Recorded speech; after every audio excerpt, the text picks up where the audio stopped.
What do I see?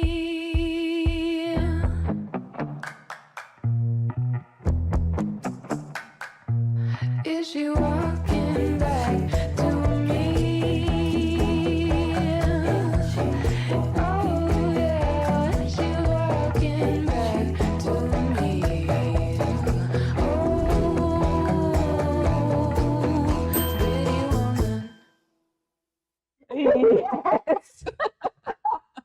Oi, gente maravilhosa! Mais uma segunda-feira, a gente está aqui recebendo essa convidada incrível e recebendo vocês, né, com todo carinho sempre. E gratidão, gente, gratidão por essa audiência incrível. Toda segunda-feira não nos abandonas, né, Vivi? Estão sempre aqui com a gente. Passa chuva, passa sol. Passa chuva, e que cai canivete, granizo, né? Porque hoje o dia aqui foi lindo, viu? Foi lindo. Né? Faltou energia, mas tá tudo certo. A gente está aqui para contar essa história incrível, né?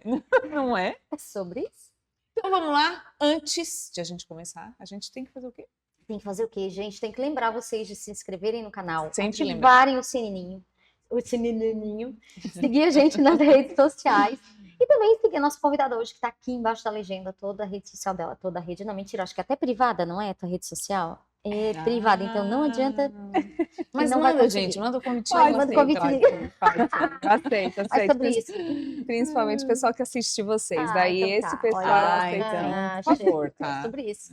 Gostei. Gente, mas lembrando, como eu sempre falo, né? Se inscrever, comentar, compartilhar, é tudo de graça, não dói no bolso. E quem sai ganhando são vocês. Isso Então não deixe de se inscrever aqui, já ativa o sininho, que toda segunda-feira às 17 horas a gente está aqui ao vivo para contar uma história de superação, uma história inspiradora para você que está aí do outro lado. Né, amiga? É isso aí. Mas antes também a gente não pode esquecer de mencionar e agradecer demais aos nossos patrocinadores que estão sempre aqui com a gente, né, Vivi? Então, a começar pelo Anselmo Lanches, porque tudo lá é muito mais gostoso. Anselmo Lanches que funciona de terça a domingo com tábuas, lanches maravilhosos, sobremesas, lanches fitness, gente, enfim. É gordelícia que não se acaba mais. É coisa tem boa. Tem maromba lá também. Tem maromba, tem... Gente, local. só vai. E outra, né? Anselmo Lanches também tem no Balneário Rincão, com comidas típicas de pratos, né, típicos da região. Então é sensacional. De terça a domingo, Anselmo Lanches, porque tudo lá é muito mais gostoso. É isso aí. Espeto de Ouro Churrascaria. A casa atende todos os dias, de segunda a segunda, buffet com churrasco. Nas quintas-feiras à noite, rodízio de costela. E sexta, sábado e domingo, almoço com espeto corrido. Então, como eu falei, a casa atende todos os dias, então é só chegar lá. Às margens da BR-101, aqui na cidade de Criciúma, em frente ao Shopping Pórtico. E já que estamos falando de comida, a gente não pode esquecer de falar da Viviane Marmitas maravilhosas, Muito né? prazer. Bolos, rosquinhas de polvilho para o seu cafezinho da manhã, Da tarde, né? Da com doce tarde. de leite. Ai, nossa, não é do céu. Ai, eu gosto de nata, amiga. Nata. Ai, com catupiry também ela fica Eu maravilhosa. não posso comer nata agora. Mas só sei assim, ó, entre em contato com essa mulher e já encomenda aí suas marmitas, que não tem mais desculpa para se manter saudável, né, Vivi? Isso aí. E continuar mantendo a sua dieta em dia. Então, entre em contato com a Viviane Dalmoro, porque marmitas fitness e lanches low carbs é para essa mulher aí. Comigo é isso aí. Make-up by Gisa Mendes, porque luxo e modernidade. Ai, vou começar de novo. Make-up by Gisa Mendes, porque luxo e modernidade você encontra lá. Né? Quer ficar linda dos pés à cabeça? Dos pés à cabeça? Isso! É só chamar a Gisa lá no Gendo, lá pela página do Instagram. Do Instagram, tem o link de agendamento Fala, lá na nossa bio. Só clica lá e você já é direcionado direto para agendar lá e ficar ainda mais linda. E aí, já também, aproveitando, te convido para entrar no nosso site www.gisamendes.com.br e tem lá uma janelinha, Pode Uomo Oficial agora, com todos os produtos aqui do nosso programa. Boné, viseira, cheirinho pro seu carro. Então, entra lá e se divirta. E aproveita o cupom de desconto que a gente liberou para vocês. Olha! A gente tá... Nossa, é a chuva. É a chuva. Liberou para vocês o cupom de desconto. Pode Uomo Oficial. Tá lá, com 15% de desconto para vocês em todos os nossos produtos. Posso fazer um adendo que fala? Isso. Esse pastel também conta com biomédica agora, tá? Vou Também. aproveitar para falar. Tá, então assim, a podóloga.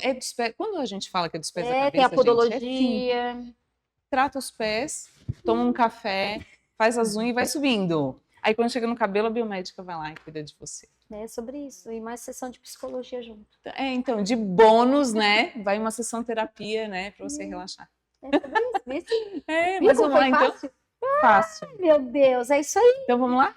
Dar um oi para essa convidada incrível, que vem aqui com uma bagagem maravilhosa, que vem nos contar uma história de superação, de desafios, né, Cris? Muitos. Muitos. Então, vamos dar boas-vindas para essa maravilhosa Cris.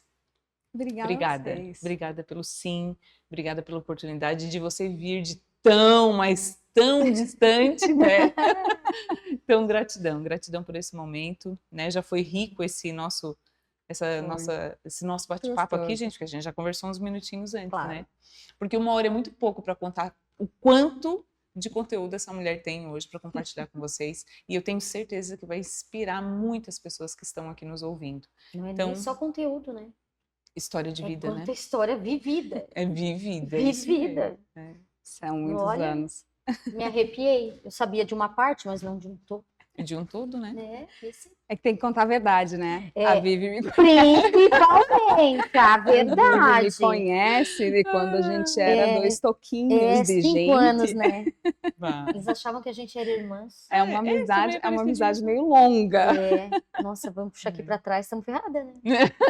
Então, gente, Que vamos é. ao seu podcast, então. Cris, Gente, vamos lá obrigada, então, tá? né? Mais uma vez, Obrigada a tá? vocês. É um prazer estar aqui. Espero que possa atingir se atingir uma menina, um adolescente que está pensando em seguir a carreira de cientista, pesquisador, eu já ganhei meu dia hoje aqui. Então, acho que é sobre isso. É sobre isso. Sobre eu sempre isso. digo, é sobre isso. Não tem mais o que falar, é sobre isso. É. Então vamos lá, né? Então né? Vamos conhecer a história dessa maravilhosa, né? Vamos lá? Vamos dar as boas-vindas, como a Giza já falou. Cris, a gente sempre começa com uma pergunta. Uhum. Quem é a Cristiane? Quem é a Cristiane? A Cristiane é uma menina, uma menina cresceu, mas é ainda aquela menina lá do bairro Mina Brasil, com muitos sonhos. E o grande sonho da vida dela era ser uma pesquisadora, era ser cientista. Desde muito pequenininha, enquanto eu brincava de fazer comidinha de barro, né? Lembra as nossas As panelinhas. brincadeirinhas com as panelinhas atrás de casa? Eu acho que já naquele momento eu já sabia que o meu caminho era fazer muitas misturas, né? E quando eu comecei a entrar na área de ciências, entender biologia, e eu acho que aquilo ali me apaixonou tanto que foi quando eu falei, é isso que eu quero.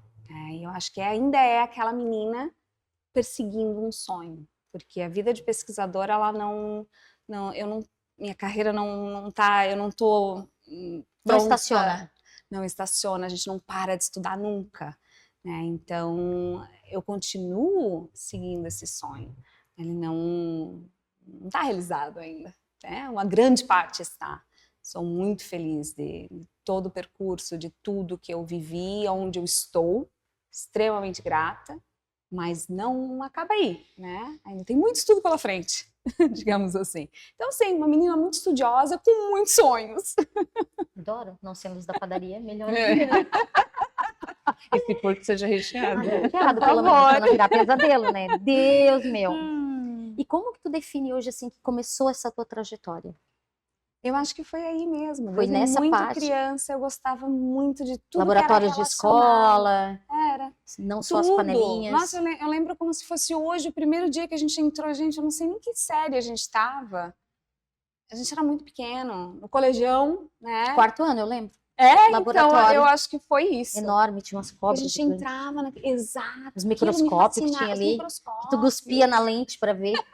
Eu lembro de tudo. Então, era isso, sabe? Eu acho que aí já começou. E eu acho que tem uma importância muito grande da escola de envolver essas crianças, né,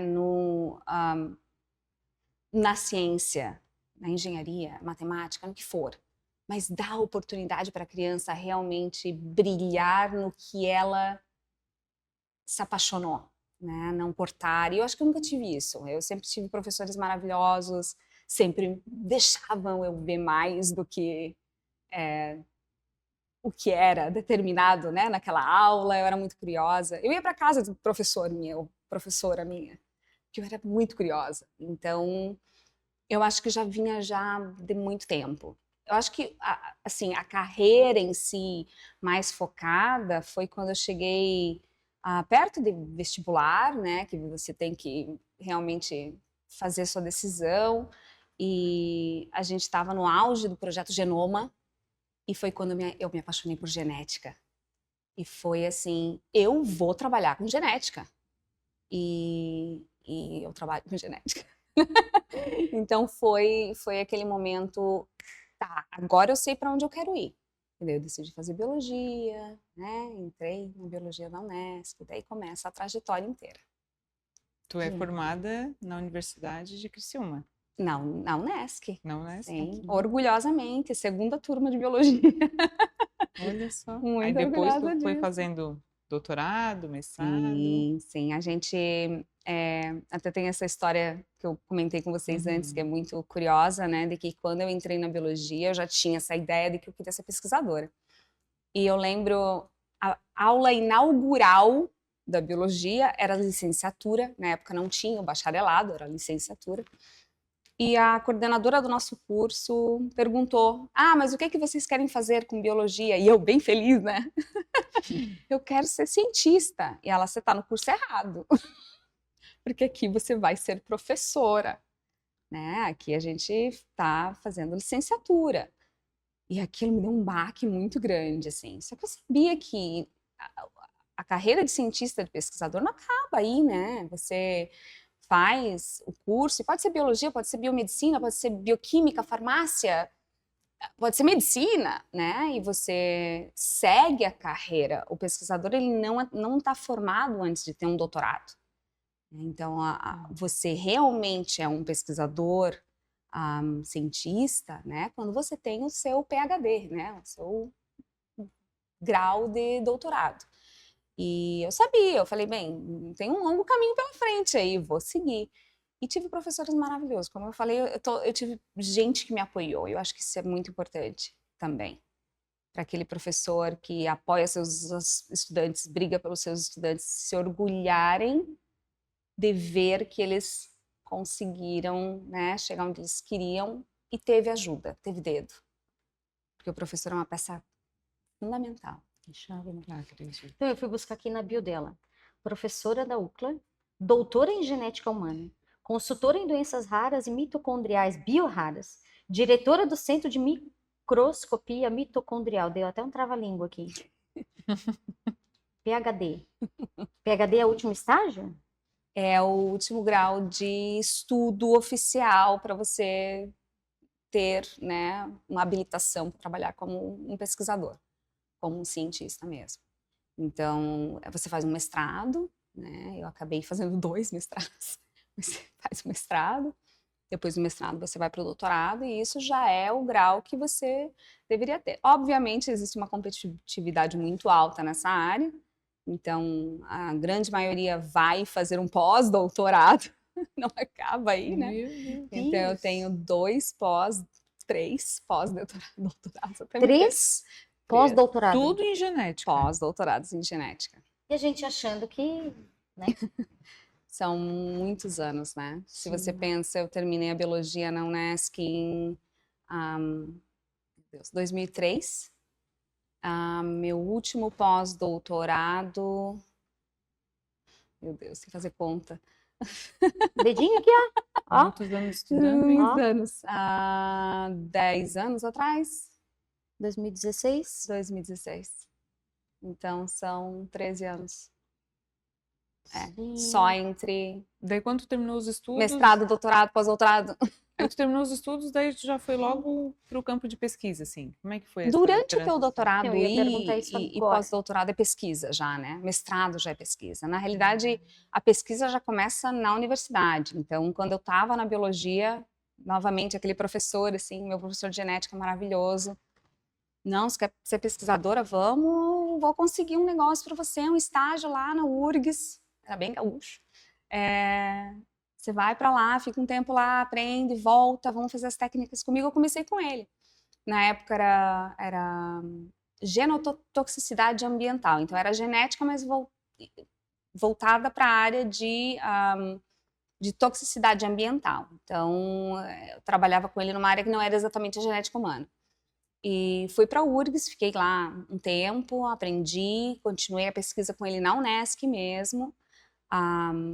E daí, quando eu terminei minha faculdade, eu tinha que entrar no mestrado. Você tem que passar por seleção de mestrado. Eu tinha a opção de ir para a URGS ou ir para o Paraná, que eram os dois grandes centros de genética, né? Eu tinha que fazer um mestrado em genética se eu quisesse trabalhar com genética. Então, eu estava entre as duas, acabei me apaixonando por um curitibano, facilitou a minha decisão. Só era um empurrãozinho que faltava. Exatamente. E Não vou nem fui... pagar aluguel, né? Tem até onde morar. Opa! Exatamente, facilitou bastante. Fui para Curitiba, passei no processo de seleção, estudei muito, passei no processo de seleção, fiz meu mestrado lá. Meu mestrado era em genotoxicidade ambiental. Tem uma história super legal sobre isso. Minha mentora lá, mulher maravilhosa, Marta, ela é maravilhosa. E ela me ajudou muito, mais uma dessa longa carreira. E tem uma história muito legal, porque na época eu ia muito para o Farol de Santa Marta. E na época tinha um problema muito grave com o fechamento da Barra do Camacho. O que gerava muita poluição nas lagoas estuarinas ali do Camacho. Né? A Lagoa da Cigana. Da cigana. E estava sendo um problema bem grave, a população, os pescadores, não somente porque tem um balanço ambiental que é comprometido, né, por questão da Barra fechar por assoreamento, né,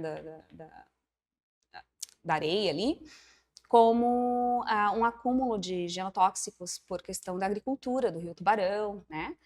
E na época eu comentei com ela, eu falei, eu quero trabalhar eu queria fazer meu projeto de pesquisa lá nessa lagoa, porque o que a gente fazia era coletar peixes e verificar quanto dano genotóxico, né? Quanto dano o peixe sofria no seu genoma. Então a gente entendia quanto de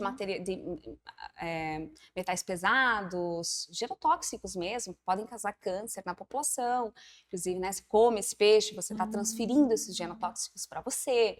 Então tinha uma preocupação muito grande, um aumento de índice, de número de vários tipos de cânceres naquela região.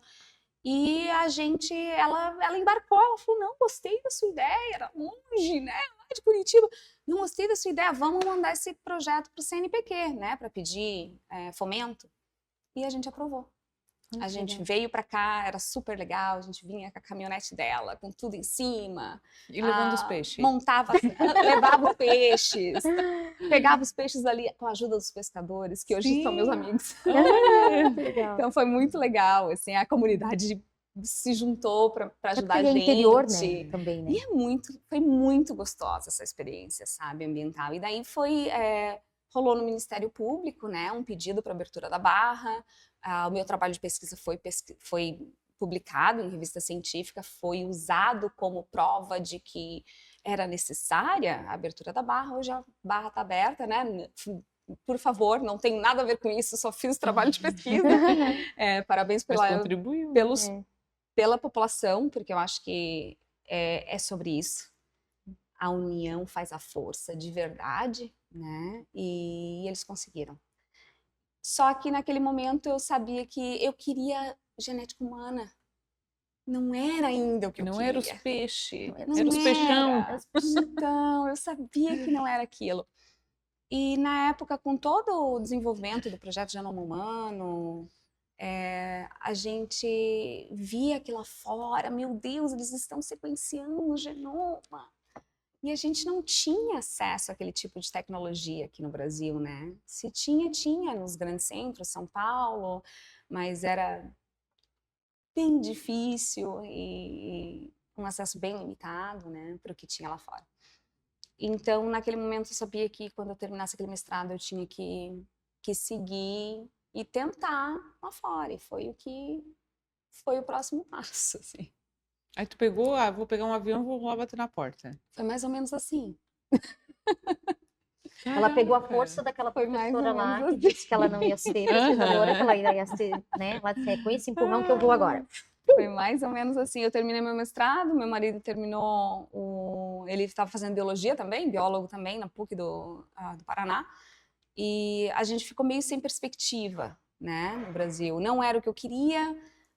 Eu me vi numa situação que também não sabia se eu ia ter uma carreira no Brasil, é muito difícil ser pesquisador no Aí Brasil. vocês decidiram, vamos embora. Vamos Ponto. embora. Largou tudo, família apoiou e E fomos. partiu. E fomos para Barcelona, na Espanha. Já Fui trabalhar vou na área. procurar. Não. Não. A gente chegou basicamente com uma mão na frente e outra atrás, procurando como entrar num doutorado lá. Levei um banho de água fria. Não, teus documentos nem são válidos aqui. Você não pode fazer um doutorado aqui, né? Você veio do Brasil. Como é que eu vou saber se esse título é de verdade? Então, eu tive que homologar meu título. Foi um processo de mais de um ano, com o Ministério da Educação, pessoal daqui, tradução de tudo, manda homologar tudo, 1 milhão de carimbo. E nesse tempo eu trabalhava com o que tinha. Né? Mas tinha alguém que ajudava a fazer essa parte burocrática. Não, era só tu e ele.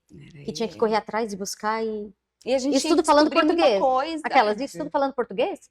Só que não. A gente teve que aprender Traduzindo, né? espanhol, a gente não sabia falar espanhol, a gente caiu num lugar que falava catalão em cima do espanhol, Eita. né? Barcelona fala catalão, então a gente teve muito preconceito também pela questão do catalão.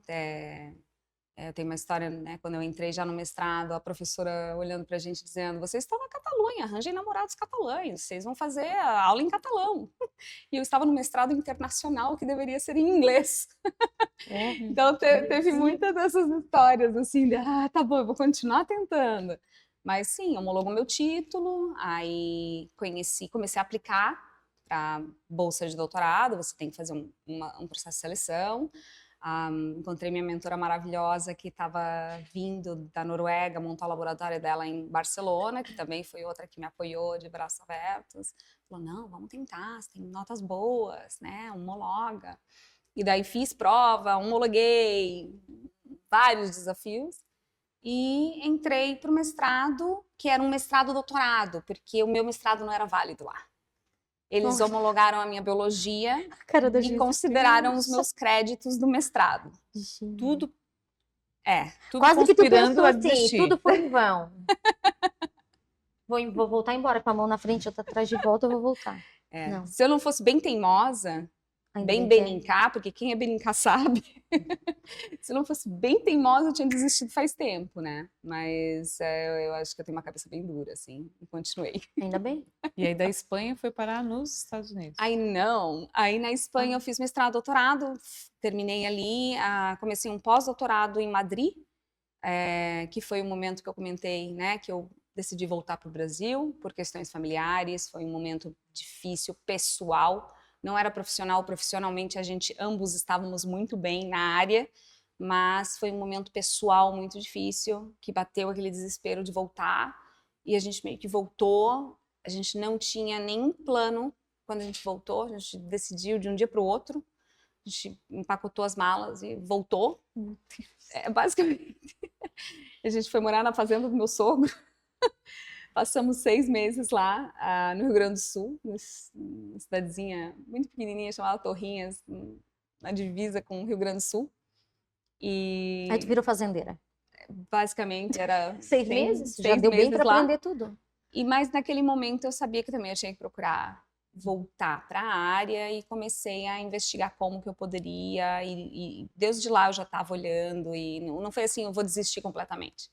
Então eu apliquei para uma bolsa do CNPq, aprovei, uma bolsa de pesquisador visitante para a Universidade Federal do Paraná, voltei para onde eu fiz meu mestrado.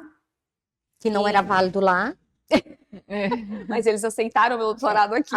Na realidade eu tive que homologar de novo. Nossa, Não é assim, né? não foi assim. Quando eu voltei da Espanha, o meu doutorado da Espanha teve que ser homologado no Brasil, reconhecido pelo Departamento de Genética da Federal do Paraná, MEC, né, para eu poder trabalhar dentro da universidade. Tudo certo, estava tudo em dia, já tinha mestrado daqui também. Eu já falava português aqui. Já, Certo. já era uma coisa a menos. menos.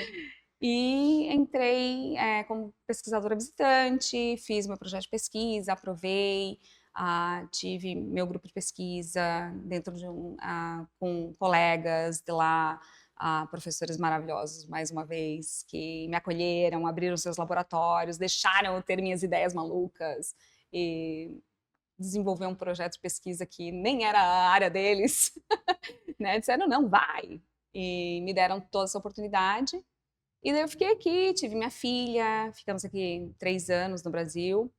E naquele momento de, tá aí agora o que a gente faz, começou a apertar a saudade de fazer a pesquisa do jeito que eu fazia lá fora. Não é a mesma coisa, né? A estrutura que a gente tem, o dinheiro que a gente tem, o apoio que a gente tem, o tipo de publicação, não é a mesma coisa.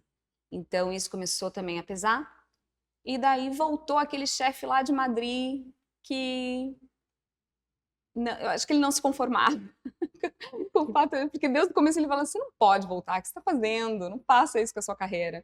E daí ele me ligou um dia e falou, sabe que tem uma vaga na Universidade de Cambridge, na Inglaterra?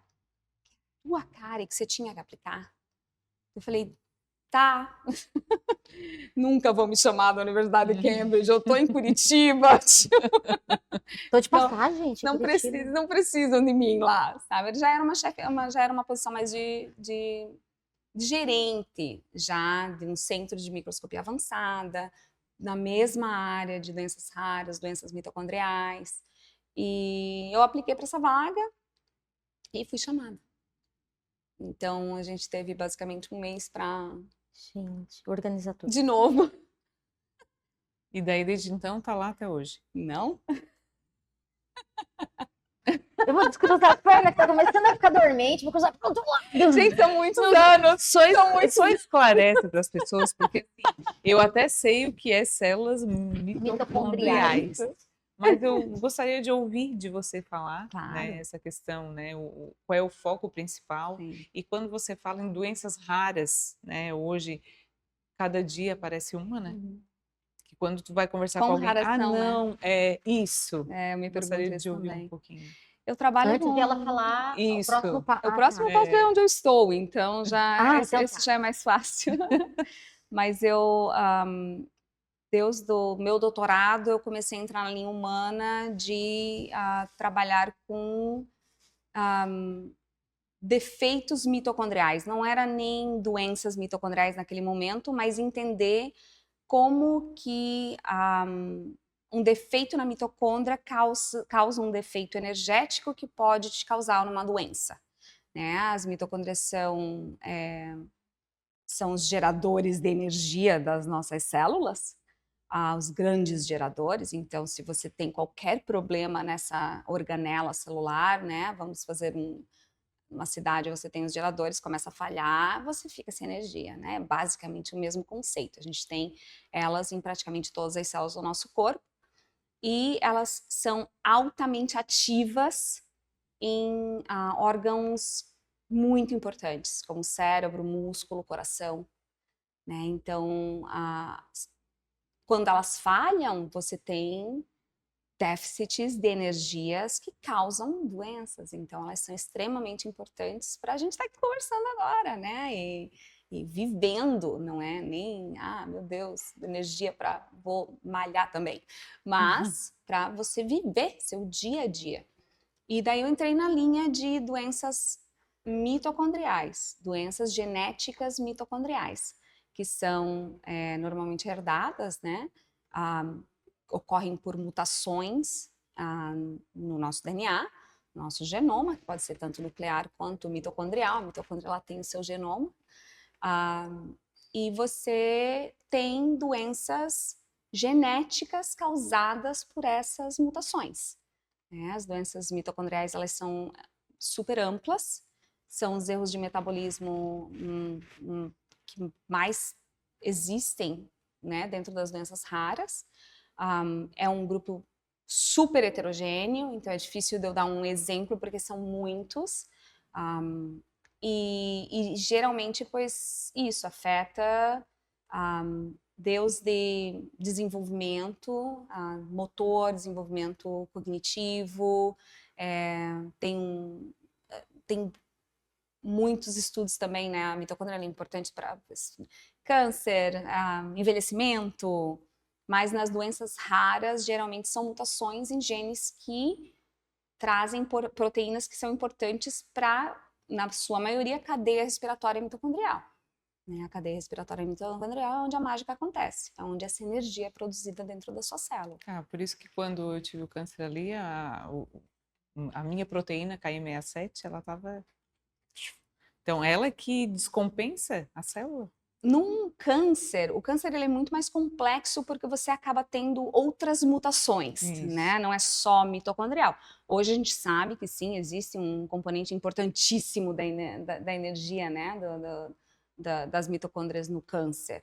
Não é a minha área de pesquisa, eu trabalho com muitos pesquisadores nessa área, mas hoje se sabe que, obviamente, é tão simples quanto você pensar que se faltou energia, não tem muita coisa que você consegue fazer na sua casa, né? E no nosso corpo, se falta energia, não tem muita coisa que a gente possa fazer, é muito difícil.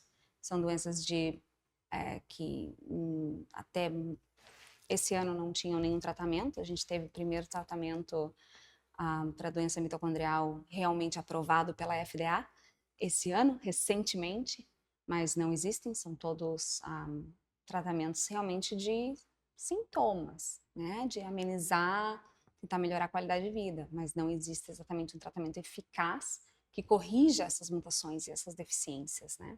Eu ia dizer, não tem uma mágica que vai lá nessa mitocôndria E dá um choque. ou te dá um... Tipo, Tem, existe muita esperança. Tipo como é que se fala? Um gerador de energia. Exato. Que tipo, faltou energia, vamos lá conectar aquele botão. Exato. O problema é achar qual que é ela, né? Uhum. São quantas que tem no corpo? É um dos focos, na realidade, de tratamento para doenças mitocondriais, é exatamente isso.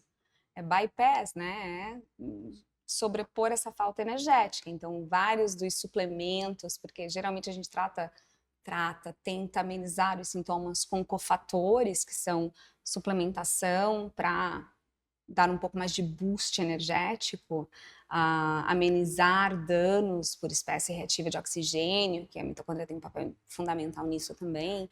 Então, você tenta amenizar, é um dos focos de tratamento, mas a correção daquela mutação genética só ocorreria por CRISPR, né, que é a tecnologia de correção de nucleotídeos, né, de ir lá no DNA e corrigir aquele errinho de uma letrinha que pode fazer um estrago muito grande.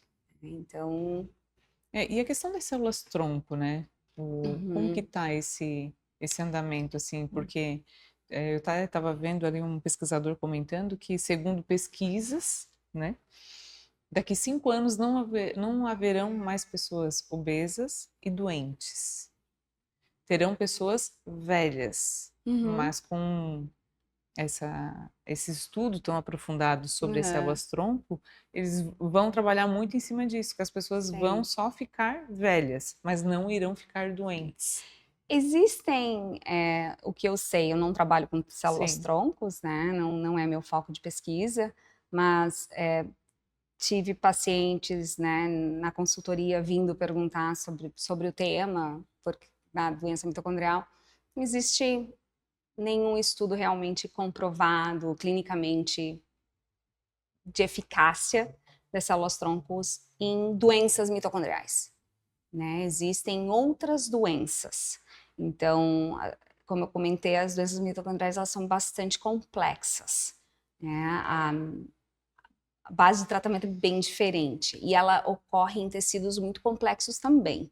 Então, por exemplo, toda a parte neurológica, quando a gente tem afetação da parte neurológica numa criança com uma doença mitocondrial, você tem que pensar que você tem que passar a barreira encefálica daquele medicamento, da célula-tronco, né, do que for de tratamento.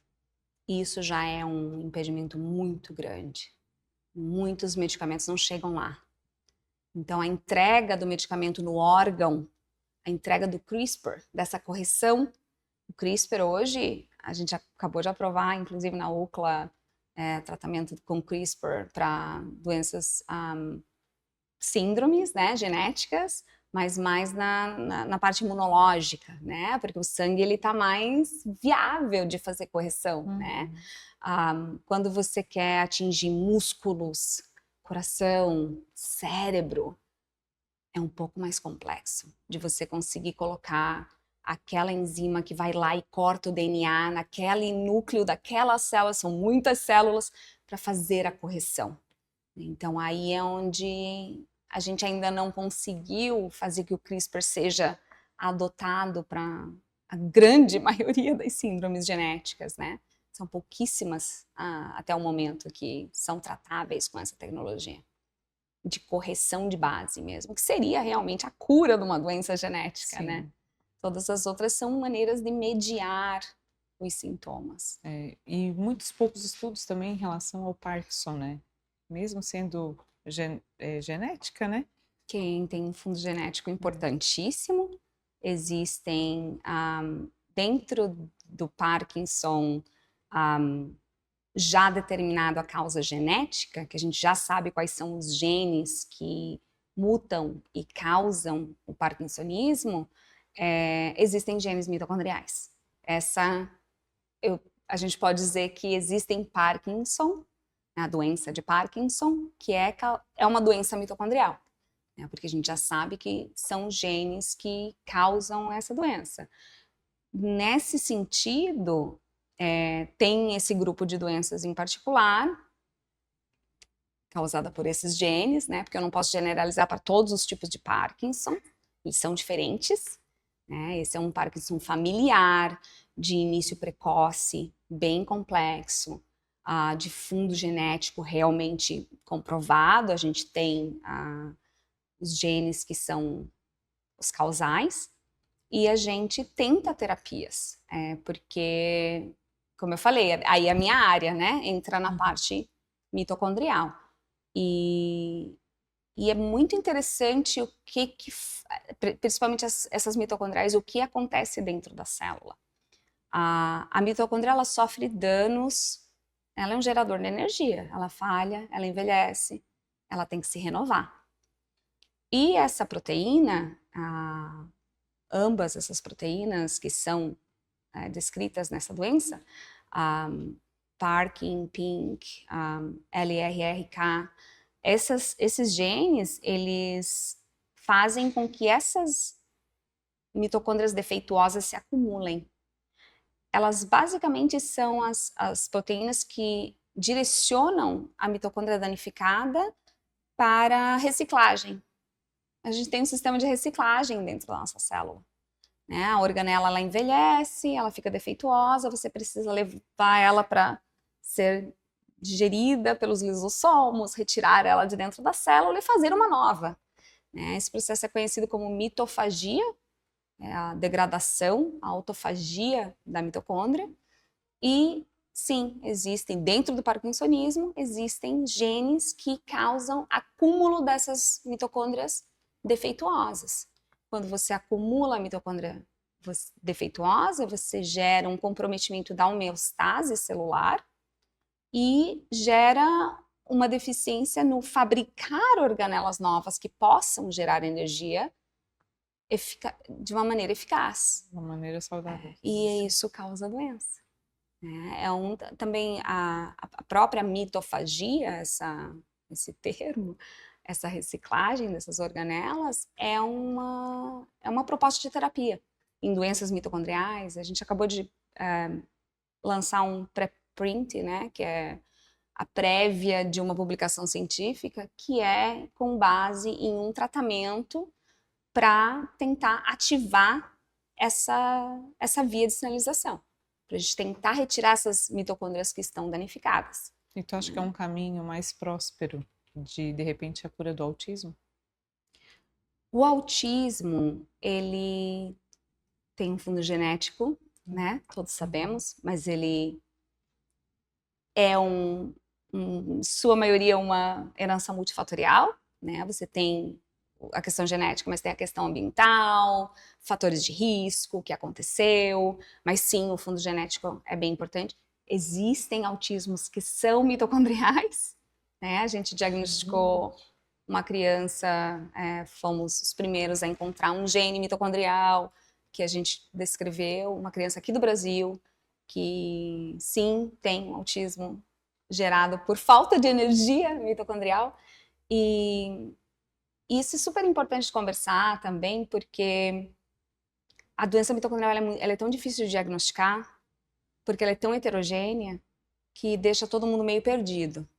E dentro do autismo, você vai ter autismos que são doenças mitocondriais. E que é difícil de você separar. Isso é causado por alguma outra mutação, que não é mitocondrial, e daí está causando uma deficiência mitocondrial, ou é direto? Né? É uma doença mitocondrial primária que está causando um autismo, né? Uma deficiência cognitiva, um atraso de desenvolvimento cognitivo, motor. Então, sempre que tem alguns marcadores que a gente reconhece como marcadores de funcionamento mitocondrial, a gente já desconfia.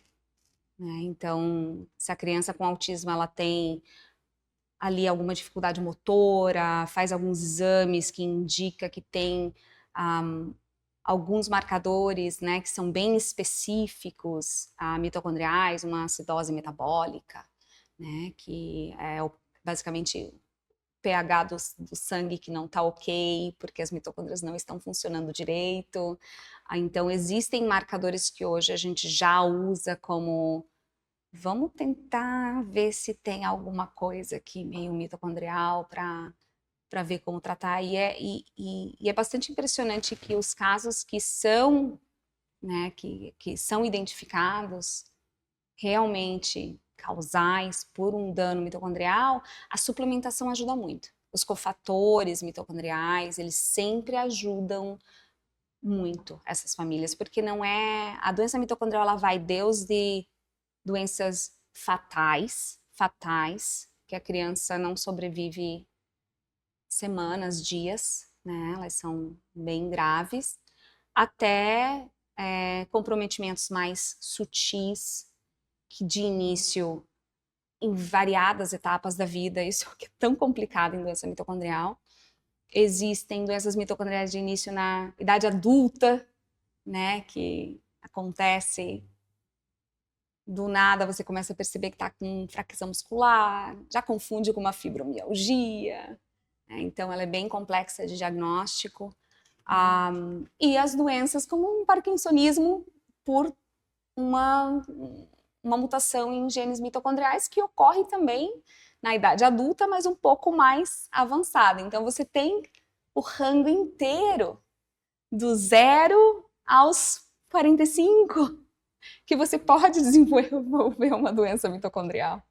Então eu sempre digo, E todo o que mundo fazer para não é desenvolver? rara. O que a gente pode Eu manter ia essa dizer, célula saudável, cheia de energia? O que tem que fazer para ela não... Tô com medo já, você por baixo. O que tem que São fazer doenças raras, né? A gente tem que entender que elas são raras, assim. A doença mitocondrial, você tem uma criança nascendo, isso é calculado nos Estados Unidos, né? A cada 4.600 crianças nascidas, você tem uma criança com um gene que vai causar uma doença mitocondrial, em algum momento da sua vida.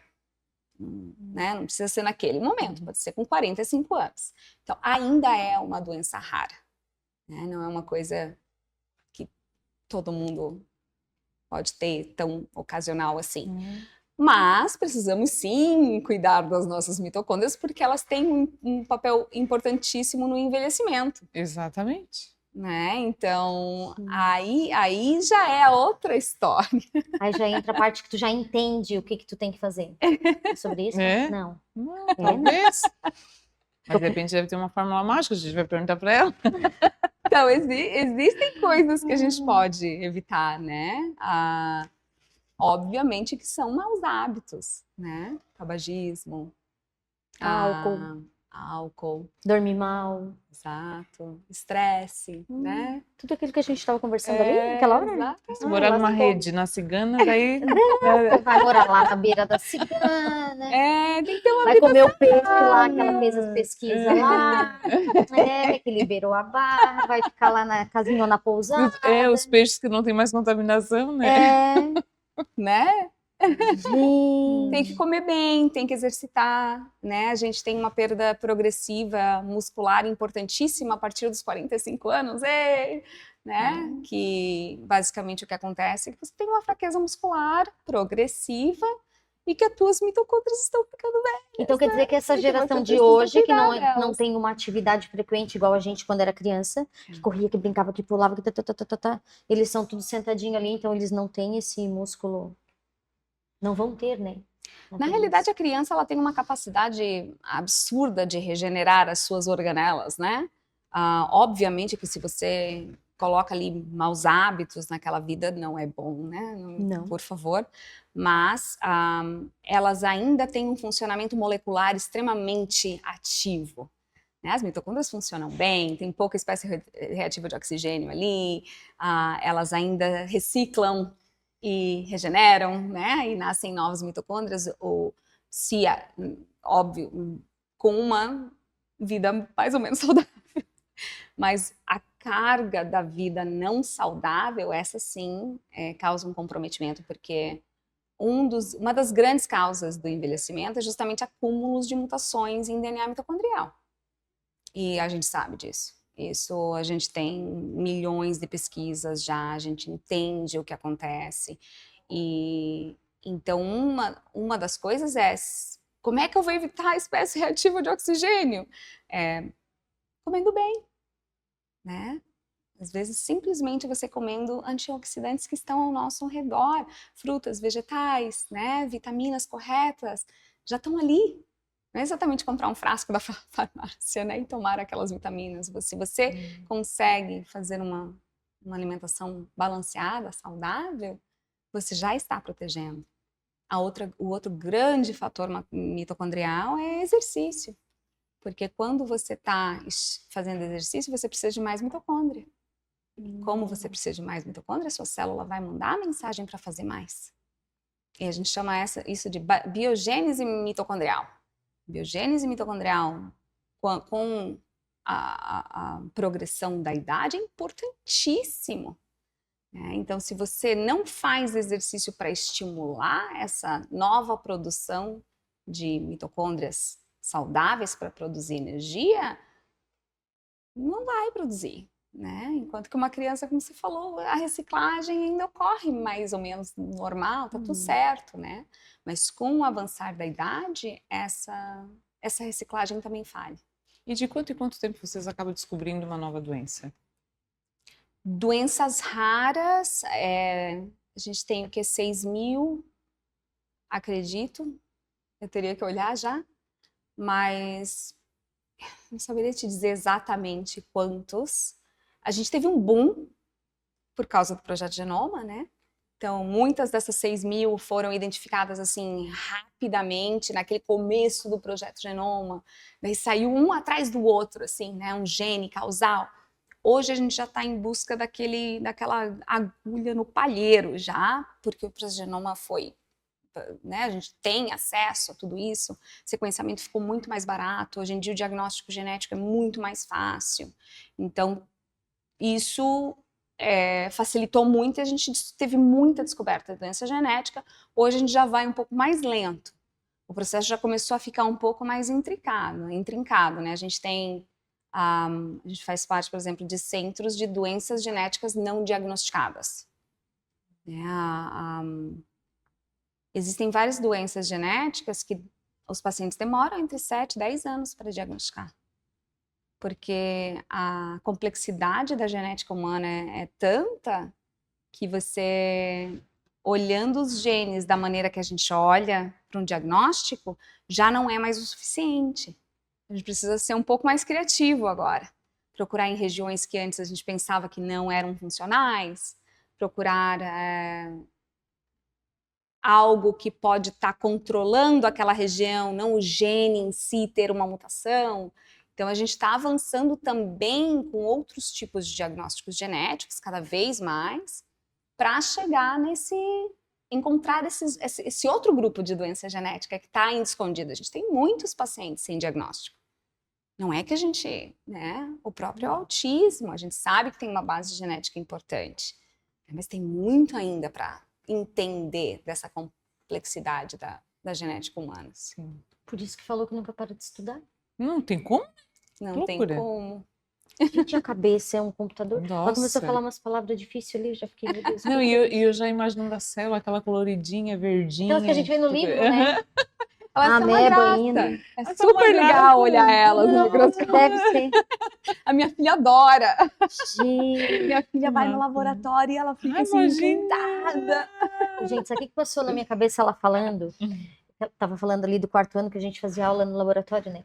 A Cris, ela, de verdade, eu falei, e é verdade. Tinha as lâminas que falava, né? Aquele vidrinho, ela cuspia e botava embaixo. Ela tirava cera, botava embaixo. Aham. Já era uma microscopista Até ali, que né? um dia o professor, ela queria alguém, e eu não quero mentir, eu acho que foi ai, era uma crespinha. Que ela queria alguém que tivesse Remel? remelinha de olho para botar, e ela foi em cada um, ela ia, ela fazia assim, ó, sabe? Até que achou uma e botou lá, e eu digo, meu Deus, Quem diria, né? sabe? E hoje tu é apaixonada pelo que tu faz. Eu sou totalmente apaixonada. Sou apaixonada pelas doenças raras, por doença mitocondrial, pelo funcionamento mitocondrial no geral. Mas eu trabalho com microscopia também, né? Eu sou a diretora do Centro de Microscopia Avançada Mitocondrial dentro da UCLA. E a gente trabalha com técnicas incríveis, microscópios incríveis, de super alta resolução, né? Que a gente já não é mais o microscópio que a gente, de luz, que a gente lembra, Era o que né? tinha, né? Já são os monstros, né? A gente tem tem uma espaçonave, basicamente, Nossa. estacionada no meio da sala, que a gente controla, assim. Então, são vários microscópios, e a gente já tem tecnologia para ver, pois, a mitocôndria viva dentro de uma célula, olhar para ela e ver, se você lembra do que é uma mitocôndria, naquele livro de texto, assim, que é aquela coisinha gordinha, assim, Isso. com as suas cristas, né? Você consegue ver elas hoje vivas movendo e enxergar o padrão de crista mesmo. Hoje, viva, fluorescente. Gente, ela é minúscula. Minúscula, tem um Bem- micrômetro, mais ou menos, de diâmetro, né? Ela é minúscula. Aí tu vê ela assim, parece que ela é daquele tamanho do teu Micrômetro. corpo. Micrômetro, vi sim. Muito pequeno. Essa eu não conhecia, micrômetro. Quando eu quero dizer uma coisa que é muito pequena, é Invisível a olho nu. Micrômetro. Sim, a gente Gente. tem microscópios hoje de luz, né, de fluorescência, que chega a 40 nanômetros de resolução. Não. A gente não tem nem noção, né? não tem. estamos chegando nos angstroms já de resolução de imagem. No do quê? No do quê? Ang o quê? Angstroms. Angus. Não sei nem falar, amiga. Trava-língua daqueles. Então a gente tem é muito estudar, né? Não, tô Tudo vendo. isso avança muito rápido. Você tem que gostar de ler muito sobre tudo isso. Não dá tempo de ler outra E no coisa. mínimo as leituras é tudo em inglês, né? É. Tem que traduzir ainda. Quer dizer, agora já mora lá, já. Já acostuma, já. Quando você já vai na linha de fazer realmente o doutorado, você já tem que encarar que vai ser em inglês. Mas aí quando tu vai estudar, se tu tá fazendo o estudo, aonde que tu vai estudar? Boa. Pergunta. Gente, Não tinha me ligado. só você não faz um estudo, ela estuda a célula. Quem é que já estudou pra ela ter uma base? Ótima, excelente pergunta, na realidade. Porque você tem uma hipótese. Na ciência, você gera uma hipótese, né? Você nunca está certo. Você gera uma hipótese. Esse é o teu projeto de pesquisa. Então, essa hipótese que você gerou, agora você tem que provar que você está correto. Ou seja, não tem um embasamento. Tem um embasamento, tem uma lógica por trás da tua pergunta. Ela não pode ser totalmente né, sem uma lógica. Então, essa hipótese ela é baseada na literatura científica. Você pega tudo que você tem na literatura científica e se questiona aquela hipótese. Será que se eu bloquear essa via exatamente de sinalização, eu consigo corrigir isso? Você vai lá, estuda toda a via de sinalização, entende o que acontece ali. Aí escreve. os artigos da vida. Exato. Daí tu, mas a fulana, Aí ela falou, começa. postou esse artigo. Não, eu vou lá mesmo provar se eu posso melhorar aquilo. Aí escreve outro artigo. Daí um vai estudando em cima do outro. É assim. Daí você gera os experimentos, né? Para aquela hipótese, você vai ter uma base de uma lista enorme de experimentos científicos que você vai desenvolver com essas tecnologias, com a microscopia, com proteômica, com muitas ômicas, muitos tipos de técnicas diferentes que você vai unir para responder uma pergunta. Que pode ser uma palavra ou uma frase com 2 palavras. E geralmente são muito demorados, né? Imagina. Gente, uma artigo pessoa que científico trabalha com isso não demora pode ser anos ansiosa, pra- né? Ela é. Ela fica naquela agonia, essa Pois então, célula. eu já fiquei em cima do muro, porque se ela já quer uma resposta de imediata. Não tem, então Não, ela tem não que ser tem. ansiosa para ir buscar, para ter... Não tem. Mas Eu sabe não qual ia. é a maior ansiedade? Não. Que alguém descubra antes que você. Imagina! Aí tu tá ali Gente, estudando. perdeu o mérito. Exatamente. É Você tá ali 7, 8 anos trabalhando com aquele projeto. Horas, dias, Vem Anos. aquela mensagem, assim, daquele alerta científico que você gera para receber as notícias, né? Vem aquela mensagem. fulano de tal. Publicaram exatamente o seu projeto. Aquilo. Aí tu para o projeto ou tu Não, continua? você vai lá e tenta realmente corroborar o que aquela pessoa publicou. Mas o impacto da primeira descoberta já não foi seu. Tipo a poliamida lá, aquela. Exatamente. Gente, Qualquer nova descoberta, quando você é o primeiro, é onde você quer chegar, né? Você quer ser o primeiro para ter essa inovação, esse impacto. A ciência vive de impacto científico, né?